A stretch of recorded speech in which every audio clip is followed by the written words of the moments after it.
নমস্কার, আমি সোমা। আমার গল্প কথায় তোমাদের সবাইকে স্বাগত জানাই। তার সাথে আজকে একটি বিশেষ দিন, রাখি পূর্ণিমা। রাখি পূর্ণিমারও একটা ছোট গল্প তোমাদের সবার সাথে শেয়ার করছি। রাখি পূর্ণিমা আসলে এই দিনটি সমস্ত ভাই বোনেদের কাছে একটা বিশেষ দিন। বোনেরা ভাইদেরকে রাখি পরায় আর তার সাথে ভাইদের মঙ্গল কামনা, দীর্ঘ আয়ু কামনা এগুলো করে। আর ভাইরা বোনেদেরকে সারা জীবন নিরাপত্তা দেওয়ার প্রতিশ্রুতি দেয়। এই দিনটা যে শুধু নিজের রক্তের সম্পর্কে ভাইদেরকেই বোনেরা রাখি পরায় তা তো নয়, পাড়াতে তো বেশ কিছু ভাইদেরকেও বোনেরা রাখি পরায়। আর আমি আজকে তোমাদের সাথে যে ভিডিওটা শেয়ার করছি ওটা না ঠিক রাখি পূর্ণিমার আগের দিনের ভিডিও। তো এখন আকাশে প্রচণ্ড মেঘ। আমি ভাবলাম একটু বেরাই, কিছু জিনিসপত্র কেনার আছে টুকিটাকি কয়েকটা, তো সেগুলো কিনতে হবে। কিন্তু এতটাই মেঘ হয়েছে তাই ভাবছি যখন তখন বৃষ্টি নামবে। চারিদিকে একদম অন্ধকার গুটগুট করছে। আবার ওদিকে আমার হাতে বেশি যে খুব একটা সময় আছে তাও কিন্তু নয়। আসলে বুঝু গেছে কলেজে, ওর ফিরতে ফিরতে এখনও 2-3 ঘন্টার মতন লাগবে। তো বড় জুড়লে ঘন্টা 3। তো এর মধ্যে আমাকে কেনাকাটি করে ফিরে আসতে হবে। বুঝু আসলে আসার আগে আমাকে ফিরে আসতে হবে, কারণ ও থাকলে যদি আমি যাই বা ও যদি জানতে পারে আমি গেছি গিয়ে, তাহলে ও আমার সাথে যাবে। আর ওর সাথে গেলে একটা সমস্যা, ও গেলে আমার 10টা জিনিস কেনার থাকলে ও গেলে 20টা জিনিস কিনতে হবে। তাই ও ফিরে আসার আগে কলেজ থেকে, তার আগে আমি যেন বাড়ি ঢুকে যেতে পারি। আর এই দেখো, কদিন আগে আমি চুলটা কালার করেছিলাম না, আমার কালারটা একটু লাউড ছিল, তো সেটাকে একটু লাইট করেছি। আর এই যে একটু ব্ল্যাকিশটা একটু বেশি রয়েছে, কারণ পুজোর আগে আরেকবার কাটার ইচ্ছা আছে আর কালারও করার ইচ্ছা আছে। চুলটা কিন্তু আমি নিজে কেটেছি। আমার এরকম বারে বারে চুল কাটার খুব নেশা, খুব চুল কাটি, কিন্তু বেঁধে রাখি ওই একটা খোপা টাইপের করে। চুল যে বেশিক্ষণ ছেড়ে রাখি তা কিন্তু নয় একদমই। তো মোটামুটি রেডি হয়ে গেছি। এখন চলো দরজা জানলাগুলো আটকে নিই, যখন তখন বৃষ্টি নামবে। ঠাকুর নমস্কার করে এখন বেরিয়ে যাই তাড়াতাড়ি করে, যাতে বুঝু আসার আগে আমি বাড়ি পৌঁছে যেতে পারি। আমি যখন যাচ্ছিলাম, তো এটা না আমাদের বাড়ির একটা গড়ফার দিকে একটা রাস্তা। তো এই রাস্তাগুলো আমার খুব ভালো লাগে। আসলে এখন তো সব জায়গায় বড় বড় বিল্ডিং এগুলো, তো এই যে দিকটা না এখনও ঠিক এরকম রয়েছে। তো এখন যাচ্ছিলাম আমরা তেল ভরতে। তো তেলটা ভরে তারপর আমরা আবার ব্যাক করে এই রাস্তা দিয়ে যাব, গিয়ে আমরা হাইল্যান্ড পার্কে যাব। তো এই রাস্তাগুলো আমার খুব ভালো লাগে। তাই আমি বুঝনিকে বলি যে সবসময় তো এরকম শহরতলির রাস্তা দিয়ে ঘুরি, তো একটুখানি এই রাস্তাগুলো যখন মন চায় আমার বেশ ভালো লাগে এই রাস্তাগুলো দিয়ে চলতে।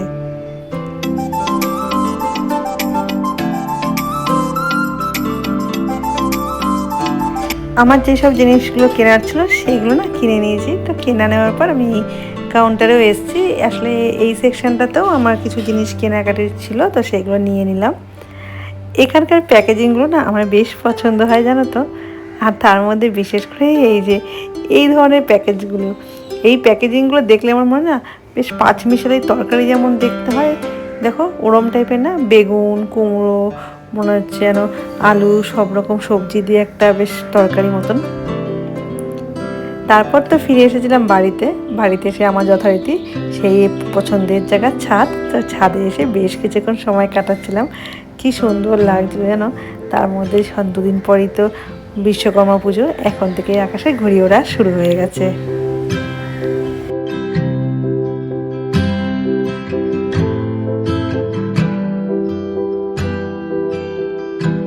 তো বুজু সকাল সকাল কলেজ যায় বলে রেডি হয়ে নিয়েছে। আজকে জানো বুজুর কলেজটা অনেক সকাল সকাল। পাটো কিন্তু ঠিক টাইম টু টাইম চলে এসেছে ও দিদি ভাইয়ের কাছ থেকে রাখি পরে বলে। দেখো ওরা কিন্তু বন্ধুর মতন মেশে, সারাদিন বন্ধুদের মতন আড্ডা মারে। কিন্তু দেখো পাটো কিন্তু বুজুকে নমস্কার করতে একদম ভোলেনি। এইদিকে পোটো মোটামুটি স্নান সেরে রেডি হয়েছিল যে দিদিরা যখনই কলেজ যাবে তার আগে টুক করে 2 ভাইকে যেন রাখি পরে যেতে পারে। আর পোটোর কিন্তু গিফট বুজু আনতে ভুলে গেছে, উপরে রেখে চলে এসেছে, ওটা আমি পরে দিয়ে দেবো। আর ওইদিকে পোটোর ছোট্ট ছোট্ট সুন্দর সুন্দর হাত দিয়ে ওর দিদিয়ার জন্য যে গিফটটা এনে রেখেছিলো সেই গিফটটা দিয়ে দিল।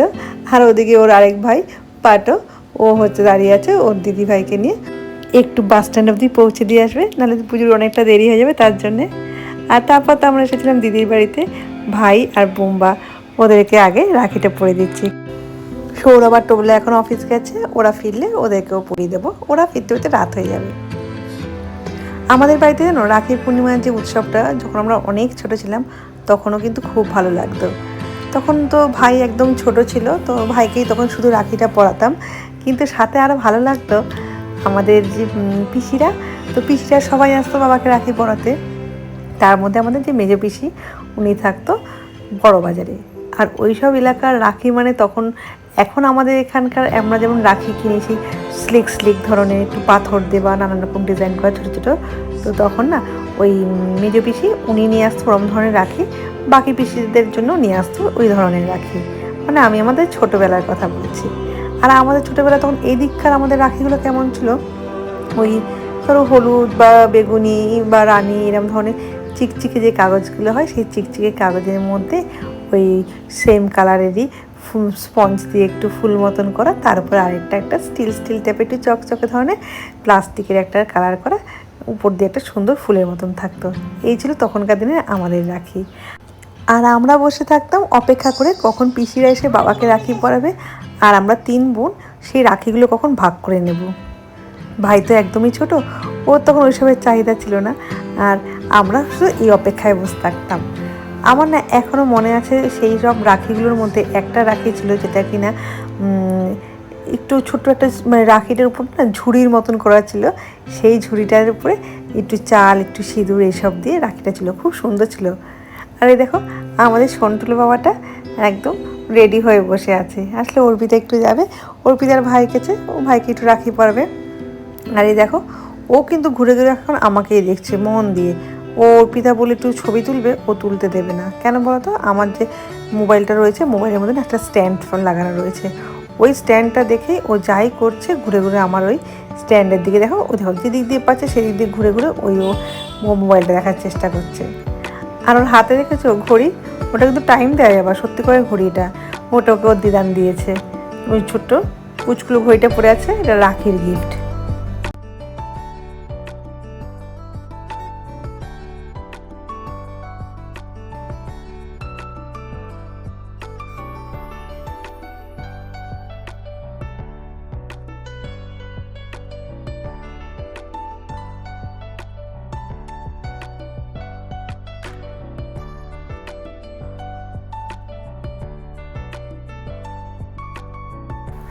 এখন সন্ধেবেলা, এখন দিদির সমস্ত রান্না ঠান্না যা যা করার ছিল সেগুলো দিদি করে নিয়েছে। তো করে নিয়ে দিদি আর বুলটি দুজনে তো খুব চায়ের পোকা, ওরা আবার একটু দুধ চা ভালোবাসে, তো দুজনে একটু এই দুধ চা নিয়ে বসেছে। আর এখন ওই যে সৌরভ আর টোপলা দুজনেই চলে এসেছে, তো এখন ওদেরকে রাখি পরাবো, তার একটু গোছগাছ যেটুকু আছে দিদি করে নিচ্ছে। তো গোছগাছ সেরকম কিছু করার নেই আসলে, ওরা দুজনে কেউই, ওরা বলবো না, আমার ভাই বোম্বা কেউই ওরা মিষ্টি পছন্দ করে না, তাই আমরা এবারে আর মিষ্টি আনিনি।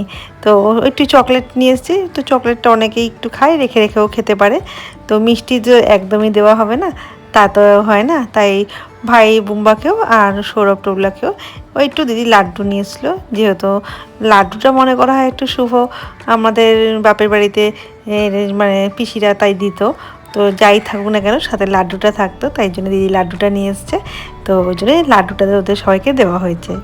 আর টোবলাকে আর সৌরভকে তো প্রথম থেকে রাখি আমাদের পড়ানো হতো না, মানে ছোটোবেলায় তো বুম্বা আর কে পড়াতাম, ভাইকে তো অবশ্যই পড়াতাম। তো সেই গল্পটা আমি গতবারে আমার ভিডিওতে বলেছিলাম বলে এবার আর সেই একই গল্প তোমাদের সাথে শেয়ার করছি না। তো এখন ওদের দুজনেরই মঙ্গল কামনা করছি, তো সাথে রাখিটাকেও বেঁধে দিচ্ছি। আর সব ভাইদের তো মঙ্গল কামনা, দীর্ঘায়ু এগুলো তো কামনা করেই, তার সাথে টোবলার জন্য একটা স্পেশাল মানে আশীর্বাদ ছিল যে টোবলা যেন পরের বছর ওর বউকে নিয়ে বসতে পারে, কারণ বোম্বা বিয়ে করবে না, বোম্বা বলেই দিয়েছে, কিন্তু ভাই ছোড়াও দুজনেরই তো বিয়ে হয়ে গেছে, বাকি রয়েছে এখন টোবলা, তাই টোবলা লজ্জা পাচ্ছে। তো তিতলি আর সৌরভ তাই বলছে যে না, ওকে এই আশীর্বাদটাই একদম পারফেক্ট, যাতে ওর একটা সঙ্গীত দরকার, তো ছোটো ভাই হিসাবে ওকে তাই আশীর্বাদ দিচ্ছি যেন ও পরের বছর ওর সঙ্গীকে নিয়ে এখানে বসে রাখি পরতে পারে।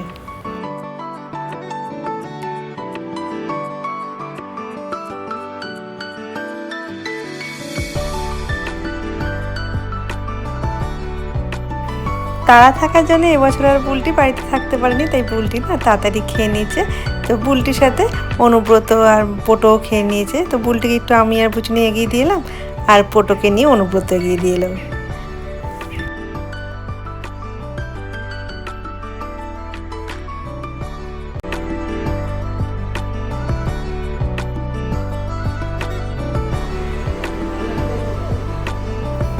ভাই কাছ থেকে ফিরে তারপর অর্পিতাকে আর কিশুকে নিয়ে এসেছে। তো কিশু তো এখানে দেখে অবাক হয়ে গেছে, জানো তো, যে এত লোকজন, ও তো এখানে এত লোকজন অত সহজে দেখে না। ও দেখে আমরা কজন থাকি একসঙ্গে খাওয়া দাওয়া করি, আবার এখানে অ্যাপেল দাদাও রয়েছে, আবার আমরাও রয়েছি, সবাই রয়েছে। আর দেখেছো হাতে কিন্তু এখনও সেই ঘড়িটাও পড়েই আছে।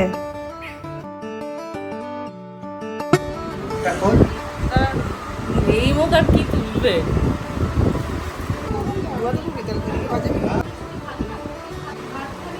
এইটা মেহেন্দির জন্য।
এক এক সময় ভাবি খুব ভালো হয়েছিল, সেই সময় যেহেতু আমরা 3-4 ভাই বোন ছিলাম, বা আমাদের সময় অনেকেই 2-3 ভাই বোন ছিল, ফলে আমাদের যে ছেলেমেয়েরা তারা এরকম অন্তত আরও 1-2 ভাই বোনকে একসাথে পেয়েছে, বা বিশেষ বিশেষ কিছু দিনে তারা সবাই মিলে একসঙ্গে আনন্দ মজাও করতে পারে। নয়তো এখনকার দিনে সবাই যেহেতু একা একা সন্তান, একা একা ভাই বোন, তাদের কোনো আরেকজন যে ভাই বোন আছে তা তো না, তারা সম্পূর্ণ একা, তাই তারা অনেকগুলো জিনিস এখন পায় না। কিন্তু এই কাছাকাছি সবাই মিলে একসঙ্গে থাকলে না এই সুন্দর সুন্দর দিনগুলো পাওয়া যায়। তো আমরা দেখো এখন খেতে বসেছি, আর আমাদের না খেতে বসা মানে এই নয় যে ওর তিতলিও যেমন এসছে, মানে তিতলি যেহেতু নিমন্ত্রিত তাই তিতলি শুধু খেয়ে দিয়ে চলে যাবে তা কিন্তু নয়, তিতলি কিন্তু খাবার পরিবেশন করে দেয়। আমরা সবাই খাই, ও পরিবেশন করে দেয়, শুধু দিদি বাকি থাকে। আর যেহেতু এখন আমাদের কিশু বাবা ছোট, তাই অর্পিতা কিশুকে এখন ধরেছে। তো আমরা খেয়ে দিয়ে উঠে গিয়ে আমরা যখন ধরবো তখন অর্পিতা খেতে বসবে। তো এখন যেমন আমাদের কিশোর খুব খিদে পেয়ে গেছে, তাই অর্পিতাকে বললাম তুই খেয়ে নে, আমরা দিকে ম্যানেজ করছি। তো দেখি আমি আর কি খাওয়াবো, ওকে ওর টিফিন খাইয়ে দিচ্ছে, আর একটু করে খাচ্ছে, একটু করে ও নাচ করছে। ও কিন্তু এক্ষুনি প্রায় ঘুমিয়েই পড়েছিল, কিন্তু খিদে পেয়ে গেছে বলে ও আবার উঠে পড়েছে, উঠে পড়ে আবার নাচতে নাচতে খেতে শুরু করেছে।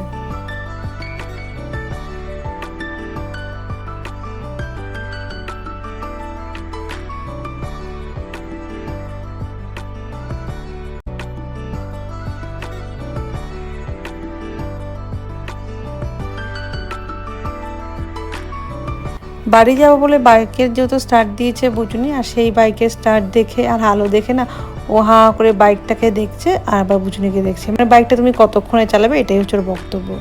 তবুও যেহেতু প্রথমে আমরা আবার টাটা করলাম, ও কিন্তু প্রথমে টাটাটা করছিল, তারপর আবার অবাক হয়ে দেখলো যে না সবাই মিলে টাটা করছে, তাহলে সেটাকেই ও ভালো করে দেখছে, তাই এখন আর টাটা করছে না।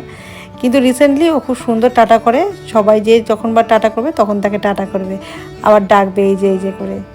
তো সবাই টাটা করে দিল, আমরাও টাটা করে দিচ্ছি। আবার দেখা হবে তোমাদের সাথে আরেকটা অন্য কোনো নতুন গল্প নিয়ে। সবাই তোমরা ভালো থেকো, আবার দেখা হবে।